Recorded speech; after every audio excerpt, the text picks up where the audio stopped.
Students, आज आपका अध्याय 2 नर एवं मादा युग्मकोद्भिद की संरचना एवं विकास। तो इसमें आपको शुरू करने से पहले आवक बीजी पादपों में विकसित होने वाली संरचनाओं एवं घटनाओं के बारे में हमें एक बार ध्यान देना है। देखिएगा,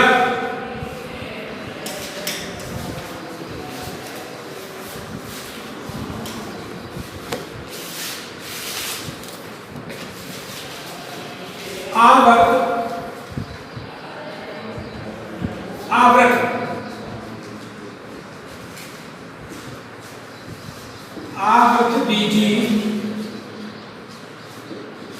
पादपों में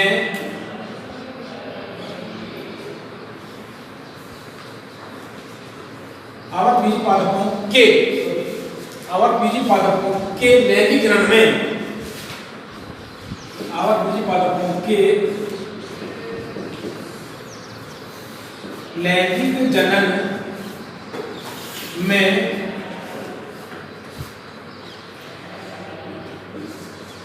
उत्पन्न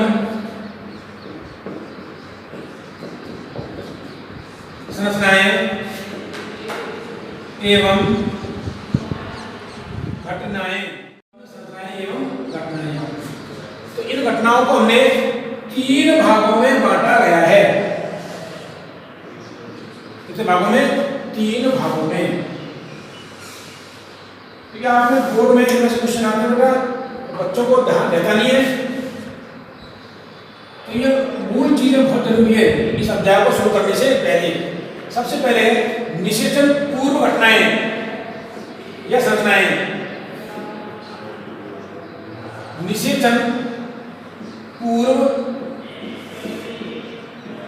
संरचनाएं एवं घटनाएं। पुष्पीय पादपों या आवक बीजी पादपों के लैंगिक जनन में निषेचन पूर्व संरचनाएं पहली, दूसरी है निषेचन और तीसरी है निषेचन पश्चात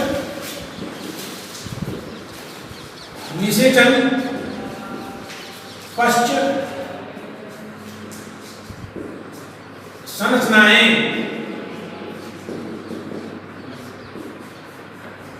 एवं घटनाएं।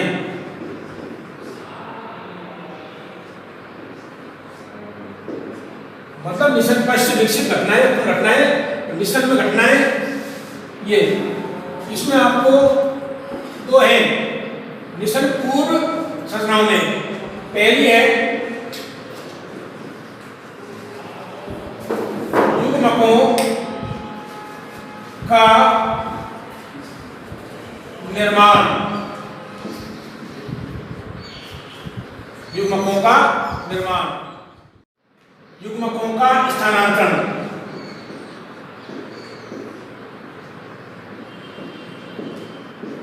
युग्मकों का स्थानांतरण। लेकिन इसको पढ़ने से पहले हमें युग्मकों के निर्माण के बारे में अध्ययन करना है कि कौन कौन से अंगों में, उसके अंगों में युग्मकों का निर्माण होता है। इसमें पहले आपको ए पुंकेसर,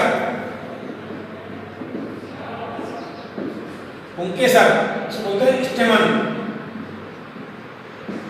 पुष्प निर्माण होता है। इसमें आपको पहली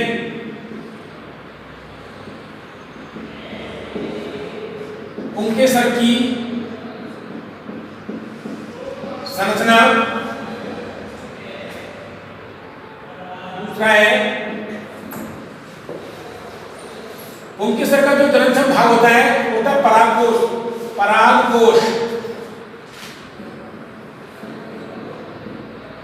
परागकोश प्रकट में लघु बीजाणुधानी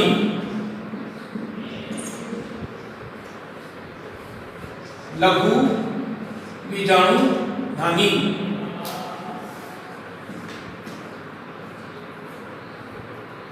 की संरचना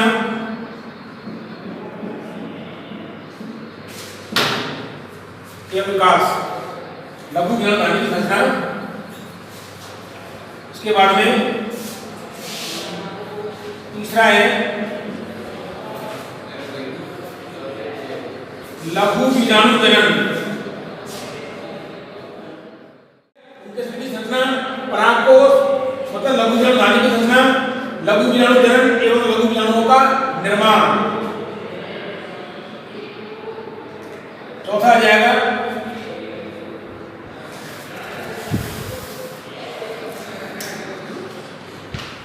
लघु बीजाणु या परागकण, परागकण की संरचना। पांचवा है इसमें परागकण का अंकुरण या लघु बीजाणु का अंकुरण। परागकण परागकण का अंकुरण या नर युग्मकोद्भिद, नर युग्मकोद्भिद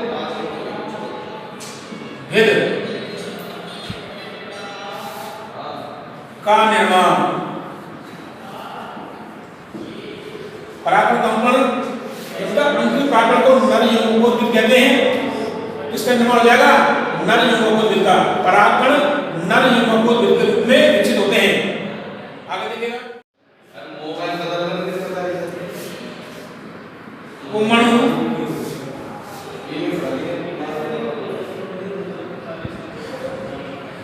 शुक्राणु का निर्माण। तो देखिएगा ये घटनाएं घटित होती हैं। युग्मकों का निर्माण हो गया, कौन सा हो गया? नर युग्मकों का निर्माण। दूसरा जो इसका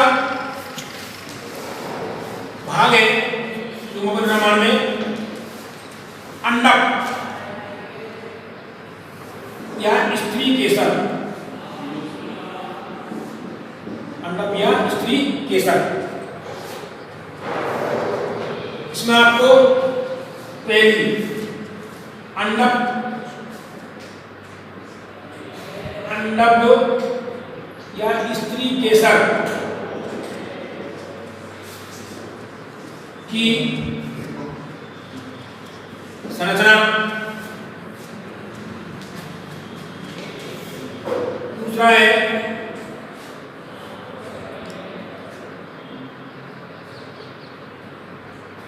गुरु बीजाणु धानी, गुरु बीजाणु धानी या बीजांड की संरचना। गुरु बीजाणु धानी बीजांड की संरचना।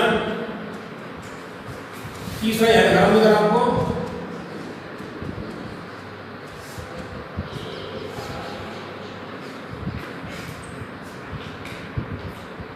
गुरु बीजाणु जनन,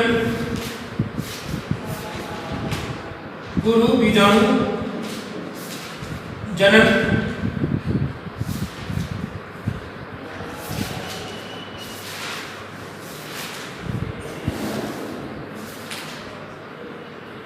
गुरु बीजाणु जनन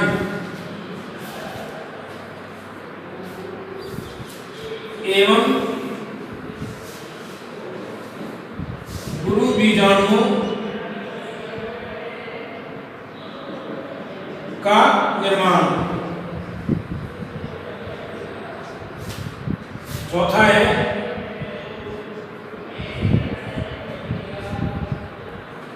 भ्रूणकोश, भ्रूणकोश या मादा युग्मकोद्भिद, मादा युग्मकोद्भिद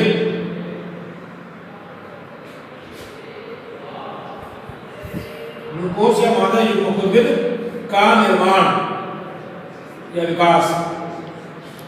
और मादा युग्मक में पांचवा क्या है? मादा युग्मक। मादा युग्मक मतलब अंड कोशिका। अंड कोशिका ये है, ये दोनों अचल होते हैं। तो निर्माण में पाठ का नाम क्या था हमारा? नर एवं मादा युग्मकोद्भिदों का विकास। तो पुंकेसर के पराग कोश में परागकण के रूप में किसका निर्माण होता है? नर युग्मकोद्भिद का। और अंडक में स्त्री केसर के अंडक या स्त्री केसर के बीजांड में भ्रूणकोश के रूप में मादा युग्मकोद्भिद का निर्माण होता है, जिसमें मादा युग्मक अंड कोशिका पाई जाती है। अब पहला पार्ट पूरा हुआ युग्मकों का निर्माण। अब युग्मक बन जाते हैं तो ध्यान देना, दूसरा जो इसका है उधर लिखा हुआ अभी हो गया ये सब कार्ड।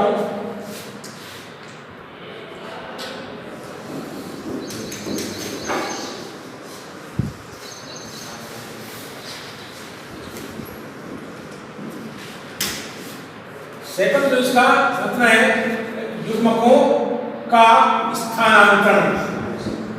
स्थानांतरण, युग्मकों का स्थानांतरण।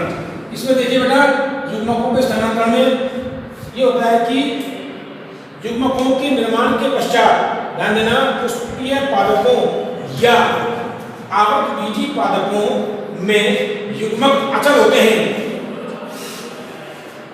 दोनों ही नर एवं मादा युग्मक अचल होते हैं, किंतु नर युग्मक को मादा युग्मक तक जाना होता है, स्थानांतरित होना होता है। तो क्या कहलाता है? क्या परिभाषा है कि युग्मकों के निर्माण के पश्चात युग्मकों युग्मकों के निर्माण के पश्चात युग्मकों का संयुग्मन स्थल की ओर स्थानांतरण युग्मकों का स्थानांतरण कहलाता है। क्योंकि निर्मित हो जाएंगे तो निषेचन के लिए युग्मकों का स्थानांतरण बहुत आवश्यक है आगे की संतति के लिए। तो इसमें दो क्रिया होती है। पहली है परागण, पॉलिनेशन, पॉलिनेशन, और दूसरा है पराग स्त्री केसर पारस्परिक क्रिया। पारस्परिक क्रिया या पराग स्त्री केसर संकर्षण। पराग स्त्री केसर पारस्परिक क्रिया। तो ये निषेचन पूर्व संरचनाएं एवं घटनाएं पुष्पीय पादपों में घटित होती हैं। इसमें देखिए आप, इसमें पहले युग्मकों का निर्माण एवं युग्मकों का स्थानांतरण। निषेचन हेतु इनका स्थानांतरण बहुत आवश्यक है। आप ध्यान देना, निषेचन में आवृतबीजी पादपों में दोहरा निषेचन पाया जाता है। दोहरा निषेचन, इसे हम द्वि निषेचन भी कहते हैं। द्वि निषेचन, जो कि एक आवृतबीजी पादपों की अद्वितीय घटना है, आवृतबीजी पादपों में ही पाई जाती है। इसमें आपको दो क्रिया होती है। पहली होती है युग्मक संलयन। युग्मक संलयन या वास्तविक निषेचन, इसे सिंगेमी भी कहते हैं। सिंगेमी। और दूसरी है त्रिक संलयन। त्रिक संलयन, ट्रिपल फिलन, त्रिक संलयन। तो दोहरा निषेचन या द्वि निषेचन किसे कहते हैं? ध्यान देना, आवृतबीजी पादपों के मादा युग्मकोद्भिद में युग्मक संलयन या त्रिक संलयन को समृद्ध रूप से दोहरा निषेचन या युग्मक द्विनिषेचन कहते हैं। तो ये निषेचन में होने वाली घटनाएं हैं आवृतबीजी पादपों में। तीसरी है निषेचन पश्च घटनाएं। ध्यान दीजिएगा, जब युग्मक संलयन हो जाता है तो किसका निर्माण होता है? युग्मनस। इसमें पहला जो संरचना है निषेचन के पश्चात घटित होने वाली घटनाएं या संरचनाएं। घटनाएं। इसमें पहला जाएगा आपको युग्मनज। युग्मनज मतलब जाइगोट, जाइगोट का निर्माण। जाइगोट एक कोशिकीय द्विगुणित संरचना होती है, जाइगोट का निर्माण। दूसरी है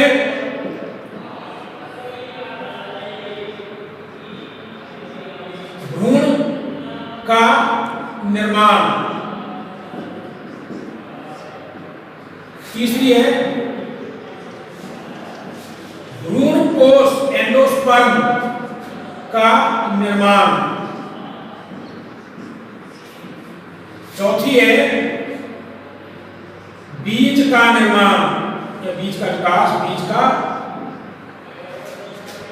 निर्माण।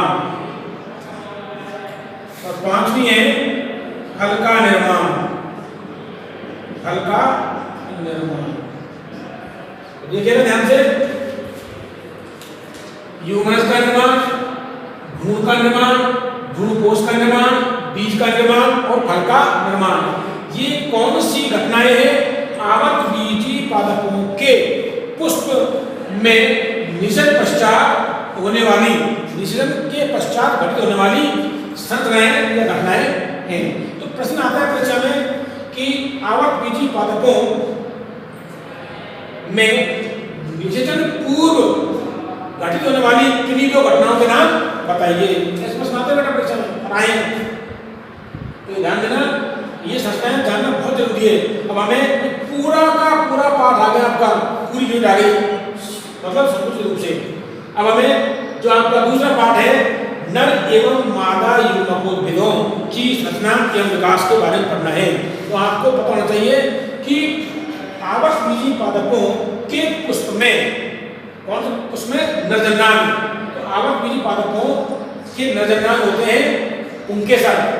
तो पुंकेसर की संरचना पढ़नी है, बताया आपको। पुंकेसर की संरचना, पुंकेसर का जो जनन संभाग होता है वो परागकोश होता है, परागकोश का विकास पढ़ना है।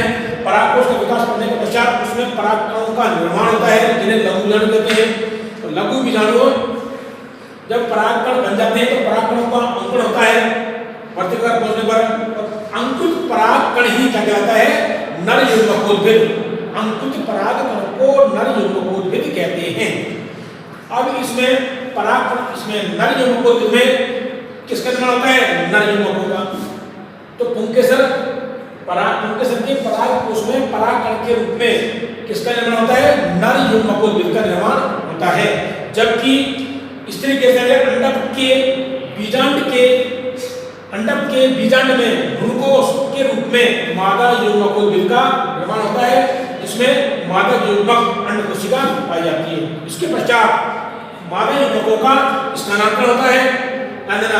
मतलब युग्मकों का अपने निर्मित निर्माण स्थल से संयुग्मन स्थल की ओर जाना युग्मक स्थानांतरण कहलाता है।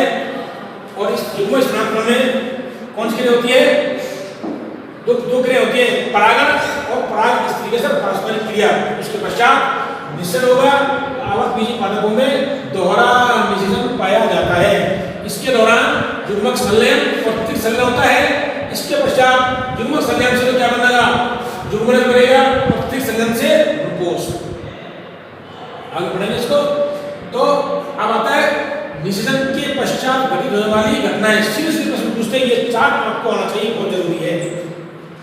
इसमें कई क्वेश्चन क्लियर होते हैं। इसके बाद अब आपकी शुरुआत होती है एक प्रारूपिक पुंकेसर की संरचना। पाठ 2 यहां से आपका शुरू होता है। भाई नर युग्मकों के पास पढ़ लें, देखिएगा एक टॉपिक है हमारा, एक प्रारूपिक पुंकेसर। एक प्रारूपिक पुंकेसर की संरचना।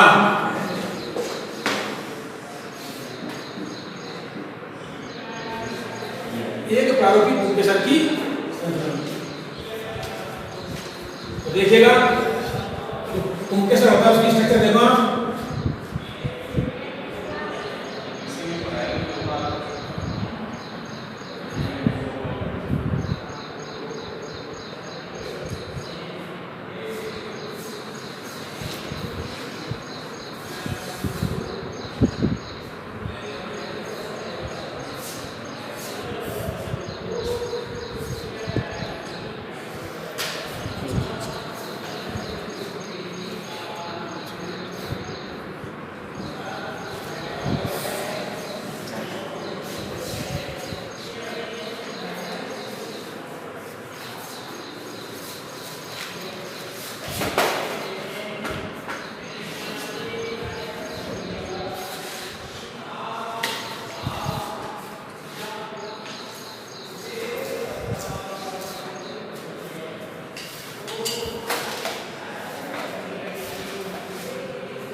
ये जो स्ट्रक्चर होती है ये होती है परागकोश।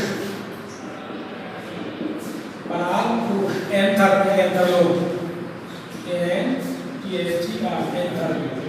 ये जो स्ट्रक्चर होता है ये होता है यूजी कनेक्टिव CONNECTIV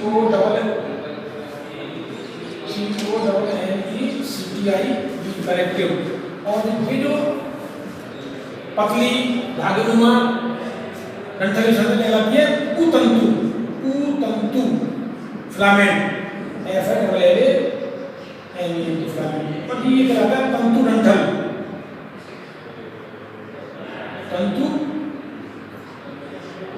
डंठल फिलामेंट नोड।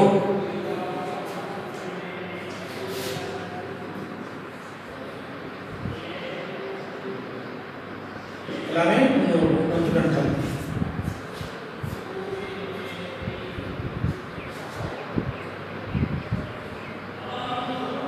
उनके साथ ही इसमें देखो आप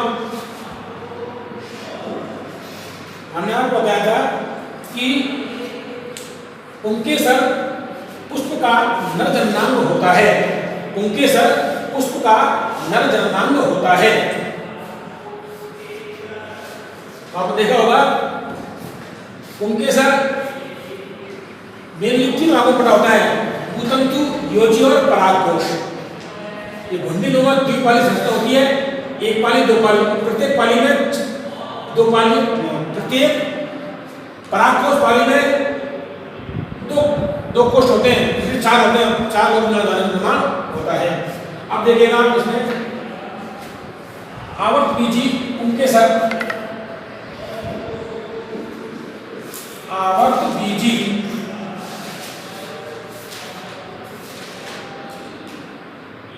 प्रारूपिक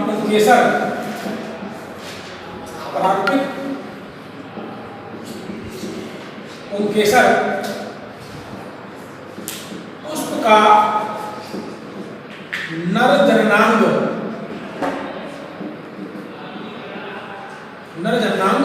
होता है।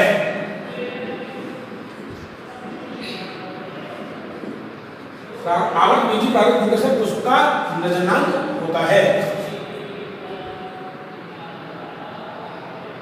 उनके सर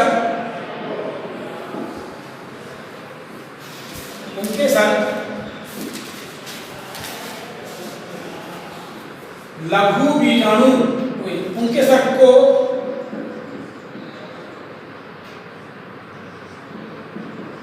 लघु बीजाणु पर्ण माइक्रोस्पोरोफिल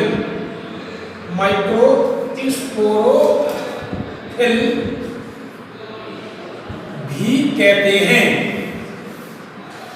माइक्रोस्पोरोफिल भी कहते हैं, क्योंकि यह लघुजन पर्ण का रूपांतरण होता है। अगर देखें पुंकेसर का निर्माण, पुंकेसर का निर्माण, पुंकेसर का निर्माण पुष्पासन, पुष्पासन या पुष्पदल, पुष्पासन या पुष्पदल से पूतंतु, योजी और पूतंतु, योजी और परागकोश,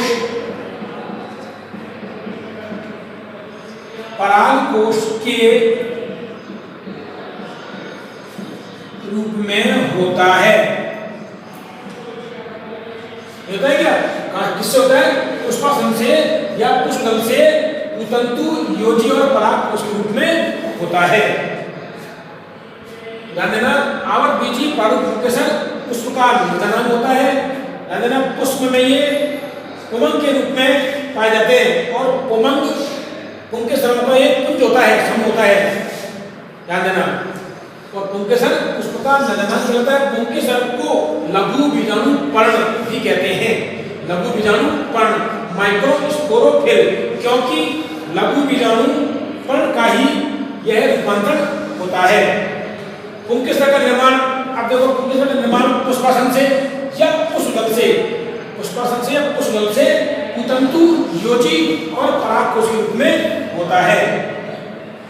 ध्यान देना, आपने सुना होगा बेटा कि पुंकेसर दल लग्न होते हैं, तभी तो कह रहे थे कि पुष्पदल से पुंकेसर का निर्माण भी होना बताया गया है। मेनली पुष्पासन से होता है, लेकिन पुष्पदल से भी होता है, इसको बता दिया। अब सबसे पहले हम पढ़ेंगे पूतंतु, पूतंतु फिलामेंट,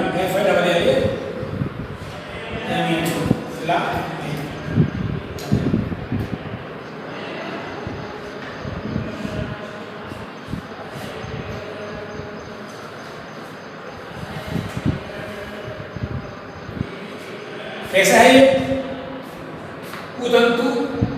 लंबा पतला धागेनुमा। कैसा है? लंबा पतला धागेनुमा संरचना होती है। पूतंतु यह है लंबी पतली, यह लंबी पतली एवं धागे नुमा संरचना होती है। दूसरा पॉइंट देखो, ये लंबी पतली धागे नुमा संरचना होती है। पूतंतु का जो समीपस्थ सिरा होता है, किससे जुड़ा होता है? पुष्पासन से। पूतंतु का समीपस्थ सिरा पुष्पासन से जुड़ा होता है। पूतंतु का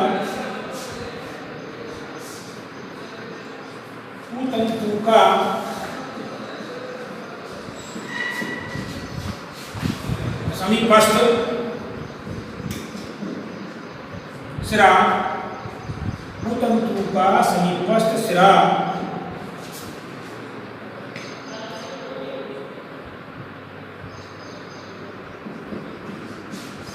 पुष्पासन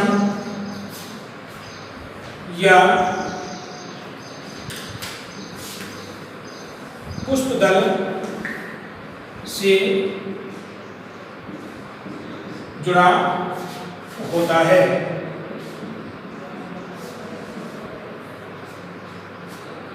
ये प्रश्न आया था नीट में एक बार 2014 में करीब 2014 में कि उनके सर के पूतंतु का समीपस्थ सिरा निम्न में से किस रचना के द्वारा जुड़ा होता है। उसमें क्वेश्चन क्या था, पुष्पासन, योजी, परागकोश और भी कोई हो सकता है चौथा, इनमें से कोई नहीं। तो पुष्पासन पुष्प से जुड़ा होता है, ये क्वेश्चन है, इसलिए मैंने आपको ये दिखाया है। अब आता है दूसरा स्टेज आता है योजी, कनेक्टिव यूजी।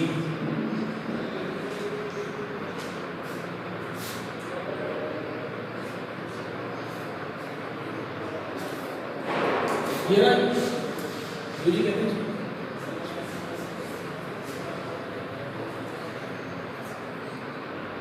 पूतंतु का पराग ध्यान देना, पूतंतु का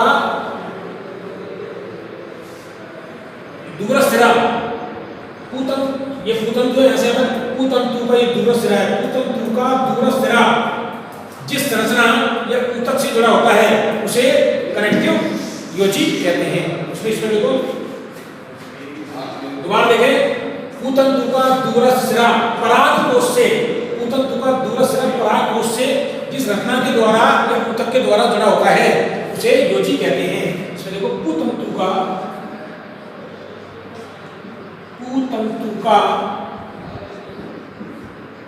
दूरस्थ सिरा, पूतंतु का दूरस्थ सिरा परागकोश से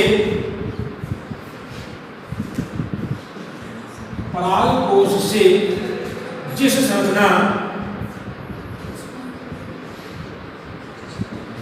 संरचना या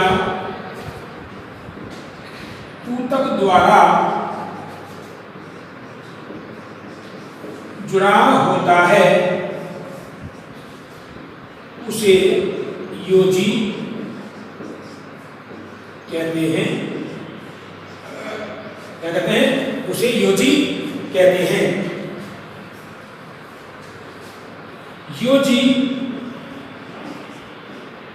एक बंधित स्टेराइल, एक बंधित स्टेराइल ऊतक होता है। योजी एक बंधित स्टेराइल ऊतक होता है। तीसरा जो स्ट्रक्चर है इसका है परागकोश। परागकोश एंथल या एंथलोप।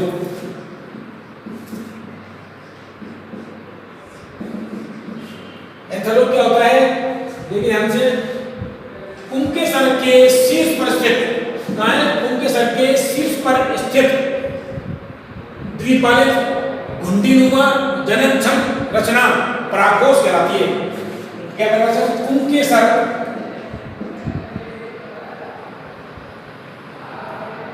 पूतंतु के शीर्ष पर,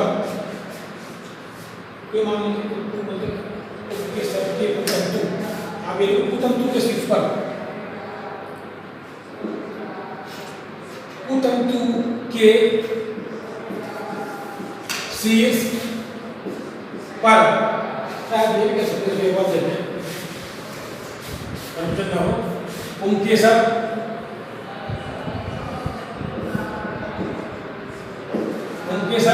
पकड़ में पूतंतु के कर, उनके सर दोनों है इसमें, उनके सर पूतंतु के शीर्ष पर स्थित, उनके सर के शीर्ष पर स्थित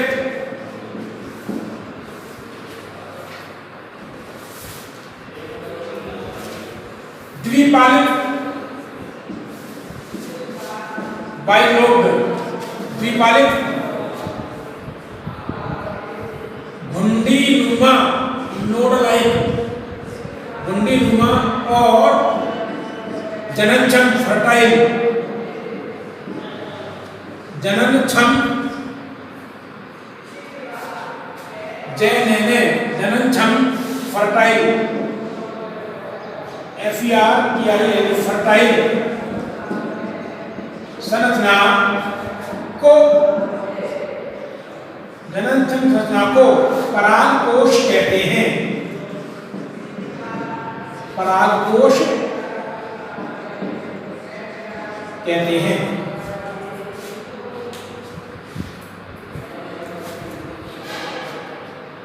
परागकोश क्या होता है? पुंकेसर या भूतंतु के शीर्ष पर स्थित द्विपालित बाइलोट है, एक पाली दूसरी पाली। प्रत्येक पाली में दो कोष्ठ होते हैं, एक कोष्ठ में होगा दो इसमें होगा। ये दो जी से उत्पन्न होते हैं। तो पुंकेसर भूतंतु के शीर्ष पर स्थित द्विपालित घुंडीनुमा द्विपालित घुंडी नोट लाई गई है। और जननक्षम मतलब जननक्षम संरचना होती है। जननक्षम संरचना को परागकोश कहते हैं। तो ये परागकोश की संरचना हो गई। अब हमें परागकोश के बारे में पढ़ना है। तो एक प्रारूपिक परागकोश का विकास कैसे होता है, इसकी संरचना क्या होती है, परागकोश पढ़ेंगे। परागकोश में लघु बीजाणु पढ़ेंगे। लघु बीजाणुओं में लघु बीजाणुजनन, फिर लघु बीजाणुओं का निर्माण, फिर लघु बीजाणुओं का विकास, परागकण, फिर परागकण का अंकुरण मतलब नर युग्मकोद्भेद की संरचना पढ़ेंगे। उसका परिवर्तन पढ़ेंगे। उसके बाद में नर युग्मक का निर्माण, ये संरचना पढ़ेंगे हम उसमें, जो हमारे कोर्स में है दूसरे पाठ में। ठीक है।